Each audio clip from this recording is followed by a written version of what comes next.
I'm Clark Frye. I'm Noah Kanter. War planning is what people think it is. It is how are we going to use our military force of today to defeat an adversary in a very specific scenario.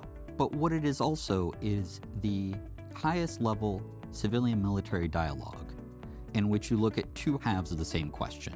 How you would defeat the enemy, and that's the domain of the military. And should you do it that way?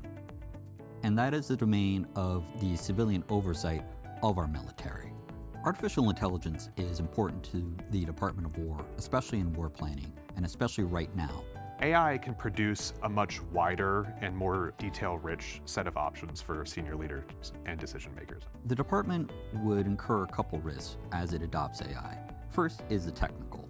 As we use AI, we have to be very cognizant of what data have we used to train the AI. There's a lot of disparate data sources. You have to know where forces will be and what capabilities we have and we can bring to bear.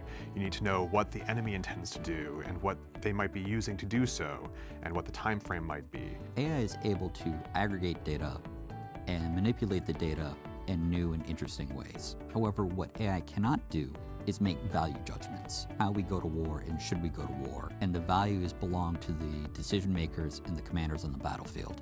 And AI cannot replace those. IDA is uniquely situated at the intersection of the two most important fields here. One is artificial intelligence, how the tools function, what the limitations are of the technology, whether large language models and generative AI is the best approach, or neurosymbolic AI is a better approach. We have staff that can understand the limitations of that technology. We also have a deep military expertise at IDA who can say how the warfighter would use this technology, what the requirements are for the force, and what considerations need to be made that might not apply in the private sector for a lot of these developers of AI. The particularities of combat and conflict and how the department would best utilize these tools.